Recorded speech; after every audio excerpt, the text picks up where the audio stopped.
हरियाणा के फरीदाबाद जिले की 22 वर्षीय पार्वती उन महिलाओं और लोगों के लिए एक उदाहरण है जो हालातों को कोसते रहते हैं। फरीदाबाद की रहने वाली पार्वती 5वीं कक्षा तक पढ़ी हुई है। घर के आर्थिक हालात सही नहीं होने के कारण उसकी शादी कर दी गई। पार्वती को लगता था कि शादी के बाद शायद सब सही हो जाएगा, लेकिन यहाँ पर भी पार्वती की किस्मत उसको दगा दे गई। पार्वती के पति ने उसको तंग करना शुरू कर दिया। शराब के नशे में पार्वती के साथ मारपीट की जाने लगी, जिसके बाद पार्वती अपने बेटे के साथ अपने माता पिता के घर आकर रहने लगी। हाँ, शादी हो गई है। मायके में। साल में मेरे हस्बैंड सही नहीं है और नशा वगैरह ज़्यादा करते हैं और फिर अपनी भाभी के साथ ही अटैचमेंट है उनकी। हाँ जी। मायके में।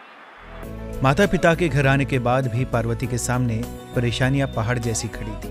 माता पिता के घर में कोई भी कमाने वाला नहीं था और घर के आर्थिक हालात बेहद खराब। उनकी मां की तबीयत हमेशा खराब रहती है और पिताजी पैरों से चल नहीं सकते। ऐसे में पार्वती ने पढ़ाई कर रहे 3 भाई, 2 बहनों और अपने 8 महीने के बच्चे के साथ घर की जिम्मेदारी लेते हुए एक कंपनी में 7,000 रुपये की सैलरी पर नौकरी शुरू की, लेकिन लॉकडाउन की वजह से वो भी चली गई। जॉब करती थी, लॉकडाउन में छूट गया, फिर मैंने ऑटो चलाना। क्या था, क्यों ऑटो चलाने की जरूरत पड़ी? पापा मेरे कुछ कर नहीं पाते पैर की वजह से, और शादी हुई तो हस्बैंड सही मिली नहीं, तो मम्मी पापा के पास ही रहती हूँ। पापा को क्या प्रॉब्लम? पैर से, मतलब मम्मी कुछ काम नहीं कर सकती, तबीयत खराब रहती है। कितने भाई बहन? 3 भाई 2 बहन। आप बड़े हो सबसे? हाँ। बाकी है वो क्या कर रहे हैं? वो पढ़ाई करते हैं। लॉकडाउन में परेशानियों का सामना करने के बाद पार्वती ने ऑटो सीखा।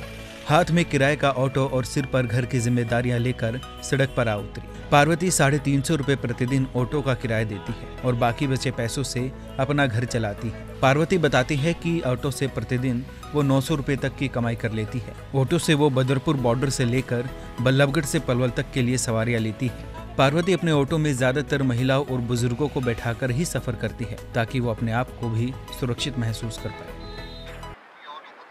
नहीं, किराए पे है। 350। कमाई हो जाती है? हाँ, 900 1000 हो जाती है।